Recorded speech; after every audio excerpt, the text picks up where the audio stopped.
Here are 5 tips for better essays. As you embark on your rewrites, I have compiled 5 tips that I think could apply to all of you. So let's get started with number 1. First of all, you might see a lot of notes in your essay that say verb tense error, verb tense error. So because the content of this paper talking about corn and modern farms, because a lot of this is true today, you need to be using the present perfect often in this paper. Remember, present perfect will describe actions or events that began in the past and continue to be pertinent or relevant now. So instead of the writer shows that corn becomes our main food, it would be better to say the writer shows that corn has become our main food because humans have used every part of it and corn has been very cheap. So has become, have used, and has been, right? Because this is something that started in the past and is still true now. So as you're looking at your sentences and at the verbs, check and think carefully about it. Is it still true now? In that case, you're going to want to use present perfect. Here's another example. Instead of, many other small farmers give up growing other plants. This is not a decision that they've made now, presently. This is the decision they have made in the past and they are still making now. This then requires present perfect. So many other small farmers have given up growing other plants because they have not been able to keep their farms without subsidies. Again, it's that present perfect tense. And lastly, instead of why does the nation decide to produce corn? Why has the nation decided to produce corn? Something that started in the past and is still relevant now at present. So let's move on to tip number 2. A lot of you guys are going to have comments from me that say, I say no I. So it's great that you're incorporating your opinion into the paper. However, in an academic essay, we strive not to use I. You can say the same exact things without saying I think, I wonder, I believe. This is okay for a response, but in a research-based paper, you don't want to use I or you because it really does weaken your argument. So you can remove these pronouns, personal pronouns, and rephrase your statement. So here's an example. Instead of, I think corn is king because it can be found in many aspects of our lives, it would be better to say, corn is king as it is found in many aspects of our lives. Do you see that it sounds a lot more powerful when you remove the I think? Okay, it becomes a very clear and direct statement. Here's a second example. I saw a lot of products that contained corn, like shampoo and conditioner, which contained citric acid. In this case, take out the I saw and just say, many products at the supermarket contain corn, like shampoo and conditioner, which contain citric acid. Next, instead of, however, after I read the book, The Omnivore's Dilemma by Michael Pollan, an author, I found that the farm has changed. That is good use of present perfect. However, wrong agreement there.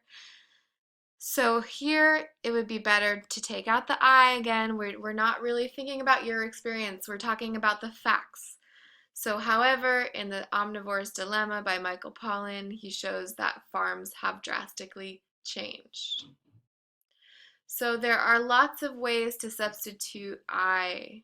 You can say, It is true that, it is clear that, this shows, it is obvious that, and we'll try to brainstorm some other ways to do this in class. But for your rewrite, I would really like you to go through and remove any time you say you or I. Instead of you can also write one, okay? One is an impersonal pronoun, therefore it would fit better in the context of an academic essay. All right. Tip number 3. Integrate your quotes with proper MLA citations. Don't just dump the quotes into your body paragraphs. You want to blend them. You need to introduce them by giving some context, or just have them seamlessly integrate with your own words. So I can tell who actually read this integrating quotes PowerPoint by how you quote it in your essay. It is really important that you apply the information from this PowerPoint into your essay. So instead of, this means that food with corn is cheaper than other food. As yields grew and farmers grew more corn, prices dropped. Do you see how that quote just is dumped in there? It should really blend with the sentence before. Here's a better example. This means that food with corn is cheaper than other food, as Paul improves when he states, as yields grew and farmers grew more corn, prices dropped. So, do you see how I add this little summary or context clue? That is what is introducing the quote and orienting your reader. Here's another example. Instead of monitor is a pesticide used in modern farms, quote is dumped. The chemical is so toxic to the nervous system that no one is allowed in the field for 5 days after it is sprayed. Good. Better. One pesticide used in modern farms is called Monitor, and the chemical is so toxic to the nervous system that no one is allowed in the field for 5 days after it's sprayed. So here it's just a simple word like and that is combining the author of the paper's words with Pollen's words. That's a blended quote. And do you see, this is really important to observe the formatting rules for quotes. You finish the quote with a quotation mark, then you include in parentheses the author's last name with the page number. A lot of people had mistakes with this. No comma here, right? No. You have to have the author last name unless you mention the author's name, like in this one, right? We mention the author's name here in the same sentence, so we don't have to put it in the parentheses. These are the MLA rules, and you can lose points for not following these rules. So because there were a lot of issues with formatting this time around, I'd like you guys to peruse this website. I've included it on some of your essays. This website tells you exactly how to format an essay, okay?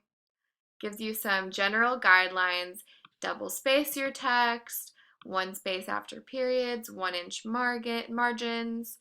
And here's an example of what it looks like. You've got your name, your last name with a page number. This is what the heading looks like.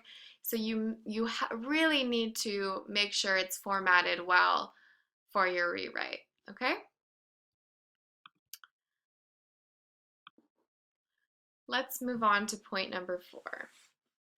Use transitions appropriately and effectively within your writing. Transitions really help your paper flow better, your ideas flow better, they connect the ideas, and they just help you achieve cohesiveness within your essay. So I've included here a helpful resource.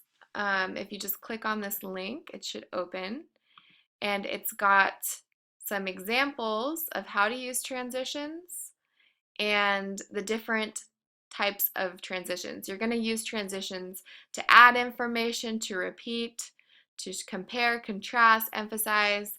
The list goes on. So let's look at the examples. So you guys had a lot of great ideas in your essays. I'm going to give examples of where transitions weren't used exactly in the right way, and we'll fix them. So here's the first example. Similarly, CAFOs, which also use corn to feed cattle, are producing an uncontrollable amount of waste, which at the same time is producing high levels of pollution. By the way, because cattle naturally do not eat corn, CAFOs are prone to suffer from a large number of diseases. So, by the way, it doesn't really fit here. This is kind of a colloquial and informal um, transition. So I think here what we need is a transition that is adding information. So I would add something like furthermore. You could also use moreover, additionally, in addition. So you really need to think about the two ideas and how they relate, and then you're going to choose a transition accordingly. Because this is adding more information, I can find a word that will connect these two ideas that is adding, that means to add more information. So let's look at another example, this one here. The industrial food chain makes some people very rich, but not the American farmers. In a word, King Corn has completely changed the life of the farmers.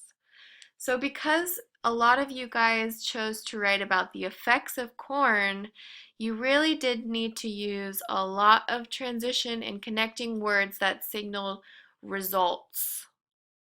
Some words that do that include consequently, therefore, thus, as a result, and there are more.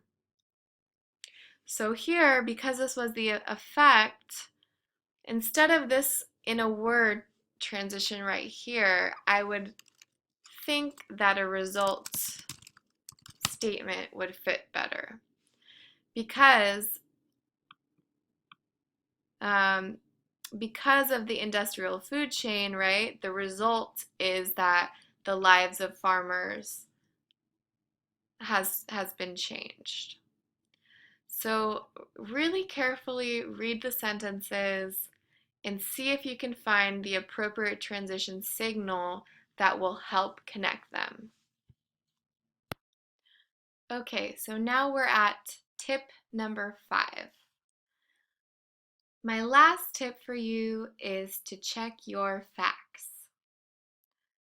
Make sure that what you're saying is really true and that your claims aren't based on assumptions. So now we're writing research informed papers. So everything you say, you need to back up with evidence. So make sure all of your I say is reflected by the evidence that you provide. So let me give you some examples of assumptions that I found. Furthermore, even though you choose organic food, this is not the case to help you because no one can tell if organic is real or not. So people end up eating corn again.